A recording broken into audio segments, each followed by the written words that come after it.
Borgundan keyin akam sizni yaxshi ko'rar ekanlar deyman.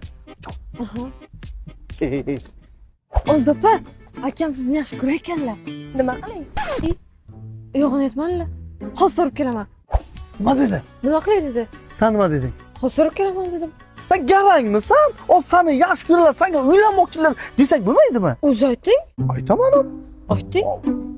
O'zim aytaman. Shunday keladi hozir. O'zidaxon men sizni yaxshi ko'raman.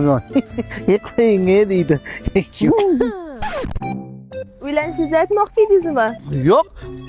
Men qum kiribman uyga arava bilan. Arabangiz qani? Hozir olib kelaman. Bugun kelsa dangal gapiraman. Menga qarang deyman. Короче, tegsangiz ham tegasiz, menga tegmasangiz ham tegasiz degan, tushundingizmi? Hozirda to'xtang, men sizga uylanmoqchiman. Yo'q, uylanaman deysiz. Biron bir tayinli ishingiz bormi o'zi? Ha, men ishlayman. Shahrisabzda joylashgan Chorsu restoranda forma. Chorsu restoranda ovqatlar shu darajada shirin, qo'lingiz bilan mabodo yesangiz, qo'lingizni ta'mini ko'rib, qo'lingizdan yeyaverasiz. Agar menga tegsangiz, to'ydan keyin Asal o'yiga Mirakkiga olib boraman, aylantirishga o'sha sayohatli joylar, Oqsaroyga olib boraman. Odamning eng katta xatosi va'da bosib erkakka turmushga chiqish ekan. Chorsuga olib boraman, Merakiga aylantiraman, Oqsaroyga aylantiraman, Ko'ksaroyga ham olib bormadim. Faqat kunlar go'zal, tonglar go'zal, tunlar go'zal.